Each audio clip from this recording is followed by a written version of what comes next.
natin tong Mythic Quiji na parang Battle Pass.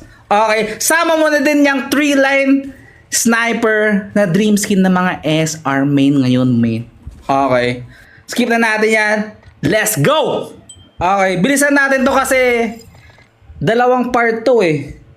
Part 1 and part 2. Sa mga hindi nakakaalam, men, may part 2 mamaya. Yun yung ima-max level natin tong Quiji ba? Tama ba yung pagkasabi ko, men? Quiji? Ewan ko. Bahala na! Okay, swerte ba tayo doon? Okay, hindi to importante, men. Okay, ano to?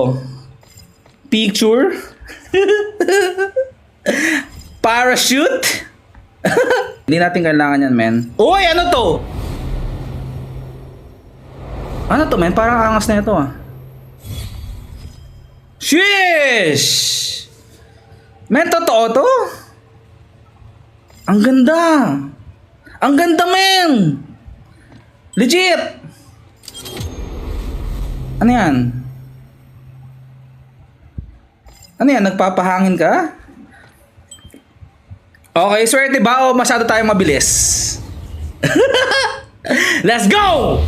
Yan ang legendary 3-line. Tagal natin hinintay ito, no? Tagal ko hinintay ito, men. 258 legendary tapos... Pero parang parachute lang yan eh. Napasama lang sa draw, men. Ang main talaga si Quiji.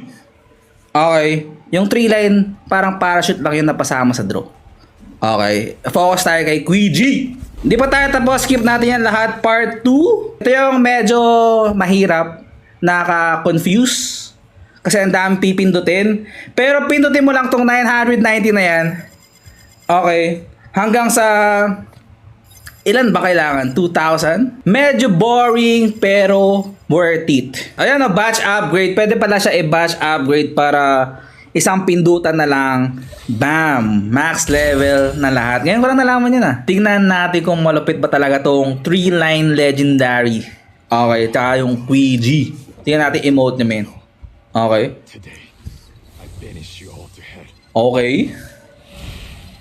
Ayan pala yung nasa likod niya. Siguro papa na yan. So ito yung max level Quiji. As in naka-equip na lahat. Pati yung papa niya naka-equip sa likod. Ito yung 3-line guys, man. Yan yung inspection 3-line. Okay. Sheesh! Na kill effect. Okay. Eee! Okay, maganda siya. Para ini-slash niya yung kalaban. Ito na hinihintay ng lahat. Execution ni Quiji. Okay. Tingnan natin kung panis yung kalaban, man. Okay. Sheesh! Hey! Okay, tumulong yung papa niya, man.